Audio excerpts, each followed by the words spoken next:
मैं इसी बीच बुलाना चाहूँगा मिशन बुनियाद के कोऑर्डिनेटर डॉक्टर मुकेश कुमार जी, DSS डिस्ट्रिक्ट साइंस स्पेशलिस्ट। ये वो शख्सियत हैं जिनके बारे में किसी कवि ने लिखा है, ना पूछो कि मेरी मंजिल कहाँ है, अभी तो सफ़र का इरादा किया है, ना हारूंगा हौसला उम्र भर, ये मैंने किसी से नहीं खुद से वादा किया है। Thank you Arun ji.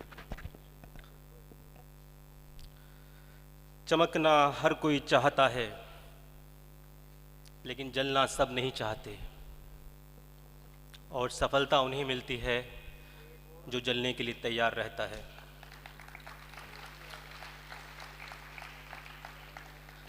आदरणीय CEO जिला परिषद श्री सुभाष चंद्र जी, जिला शिक्षा अधिकारी श्रीमती स्मिता साईं जी, खंड शिक्षा अधिकारी ओढ़ा श्री राम अवतार जी, खंड शिक्षा अधिकारी सिरसा श्री रमेश कुमार जी, सम्मानित स्कूल मुखियागण, मिशन बुनियाद और सुपर 100 की जो संस्थान है विकल्प, उसके संस्थापक श्री नवीन मिश्रा जी, बुनियाद प्रोग्राम के डायरेक्टर श्री प्रदीप संसलवाल जी, उनकी टीम में शामिल श्री संजीव जी, श्री कपिल जी व टीम के अन्य सदस्य, मेरे साथी जिला गणित विशेषज्ञ डॉक्टर प्रियदर्शन जी, FN coordinator doctor Kapil Dev ji, PFMS nodal Shri Harish Chawla जी, समस्त शिक्षक साथी, सभी ABRC, BRP, IOLM, SIM, प्यारे बच्चों और उनके अभिभावकों, सबसे पहले आप सबको मेरा नमस्कार और आज के इस प्रोग्राम में आप सबका हार्दिक अभिनंदन, स्वागत। ये बात सच है कि मिशन बुनियाद के लेवल 1 की परीक्षा के लिए जो नामांकन की प्रक्रिया थी, उसमें जो 7000 का जो आंकड़ा था, उसको छूने वाला जिला सिरसा हरियाणा राज्य में सबसे पहले था। लेकिन इसके पीछे एक कहानी है जो मैं आप सबके साथ साझा जरूर करना चाहूँगा। ये बात है 2025 की, जब ब्लॉक लेवल कैंपेन चल रहे थे। हम ओढ़ा का कैंपेन करके सिरसा आए ही थे। DO मैम से बात हो रही थी। मैम ने पूछा मुझसे कि इस बार नामांकन की स्थिति क्या रहेगी, तो मैंने उनसे कहा कि बहुत अच्छी रहेगी। तो मैम ने मुझसे एक बात कही कि जो बच्चे हैं ना हमारे सरकारी स्कूल में पढ़ने वाले, अगर इनके पास बहुत अच्छे संसाधन होते तो ये यहाँ ना होते, ये कहीं और होते। अगर ये हमारे पास हैं तो ये हमारा फ़र्ज़ है कि हम इनको वो हर मौका दें जो इनके लिए ज़रूरी है। इसलिए बहुत अच्छा करना है आपने। तभी मेरे अंदर से आवाज़ आई, ठीक है मैम, हम इस बार 5000 बच्चों को परीक्षा में ज़रूर बिठाएंगे। बात ख़त्म हुई। अगले दिन ब्लॉक लेवल का प्रोग्राम था एलनाबाद में। मैं वहाँ गया। वहाँ कुछ स्कूल उस प्रोग्राम में शामिल नहीं हुए थे। प्रोग्राम को देख रहा था मैं। किसी ने मुझसे कहा कि इसी बार जो बुनियाद के अंदर आपका जो नामांकन का प्रोसेस है थोड़ा स्लो है। मैंने कहा हम कोशिश कर रहे हैं। उन्होंने कहा कि मुझे लगता है कि आपका जो ये नामांकन है वो 3032 के आसपास पहुंचेगा, और उस दिन 1760 के करीब हम लोग थे। तभी मेरे अंदर से आवाज़ आई, सर हम 5000 तो हम करेंगे और 5000 बच्चे हमारे परीक्षा में ज़रूर बैठेंगे। तभी जो मेरे सामने शख्स बैठे थे उन्होंने ये कहा, सर मैं चाहता हूँ कि आप मुझे गलत साबित कर दें, 5000 बच्चे ज़रूर इस परीक्षा में बैठें। मैं उनको देखता हूँ तब वो मुझसे कहते हैं कि अगर ये 5000 बच्चे बैठेंगे ना तो बहुत अच्छा होगा, क्योंकि इन सब बच्चों को मौका मिलेगा। मेरे दिमाग में फिर एक बात आती है, भी कल DO मैडम मुझसे कह रहे थे कि सरकारी स्कूल में पढ़ने वाले बच्चों को मौका मिलना चाहिए, आज इन्होंने भी कह दिया कि इनको मौका मिलना चाहिए।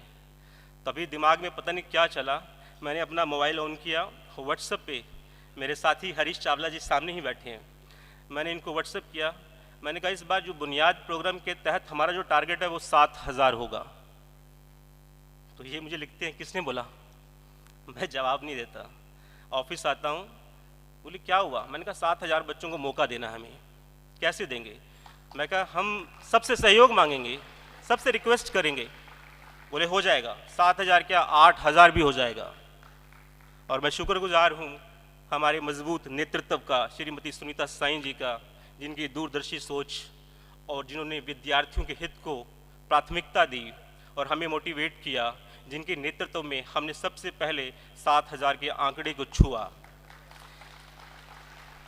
इस प्रोग्राम में इस आंकड़े को छूने में मैं उन समस्त खंड शिक्षा अधिकारियों का, उप जिला शिक्षा अधिकारियों का, समस्त प्राचार्यगण का, समस्त शिक्षकों का, जो भी लोग, चाहे वो ABRC हैं, BRP हैं, IOLM हैं, SIM हैं, मेरे साथी हरीश चावला जी हैं, डॉक्टर प्रिया दर्शन जी हैं, जिन्होंने हमेशा एक पॉजिटिव एनवायरनमेंट क्रिएट किया मेरे लिए, उन सब का मैं तहे दिल से शुक्रिया अदा करता हूँ।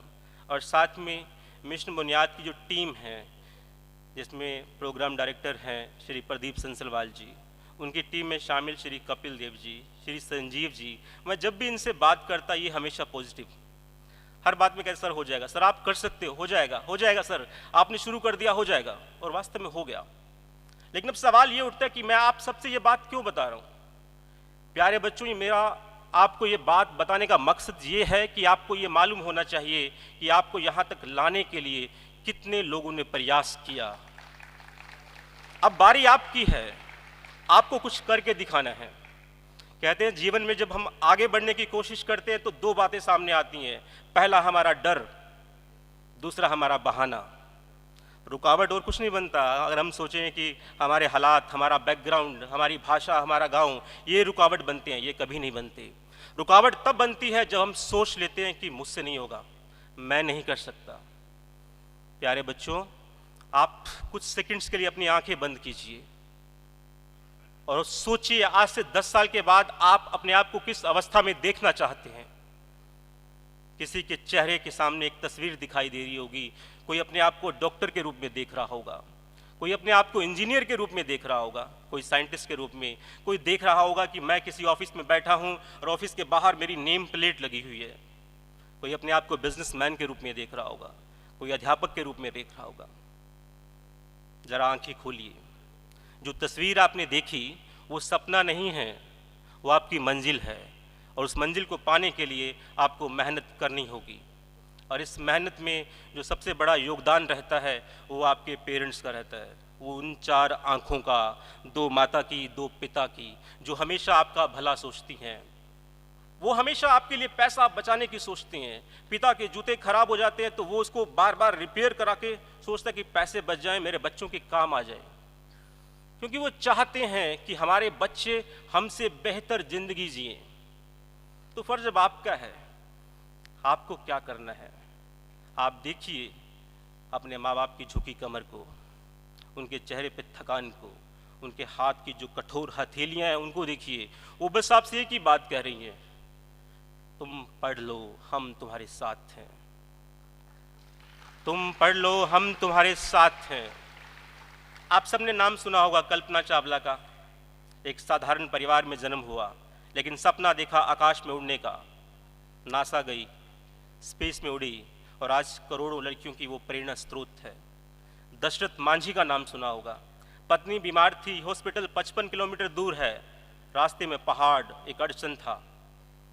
पत्नी की तो मृत्यु हो गई, लेकिन सोचा जो मेरे साथ हुआ वो किसी और के साथ ना हुआ, इसलिए हथौड़ा लिया, पहाड़ काटना शुरू कर दिया। लोगों ने पागल कहा, लेकिन वो लगा रहा 22 साल तक, और आज उस रोड का नाम उनके नाम पे है। हम देश के पूर्व राष्ट्रपति श्री APJ अब्दुल कलाम साहब को देख सकते हैं। साधारण परिवार में जन्म हुआ, अखबार बेचते थे, बाद में इसरो में, DRDO में साइंटिस्ट बने, देश के राष्ट्रपति बने। वो एक बात कहते थे, सपने वो नहीं हैं जो हम सोते हुए देखते हैं, सपने वो हैं जो हमें सोने नहीं देते। प्यारे बच्चों, अब आपकी बारी है कि आपने जो देखा उसे आप कैसे पूरा करेंगे। इन्हीं शब्दों के साथ मैं अपनी वाणी को यहीं विराम देता हूं। धन्यवाद।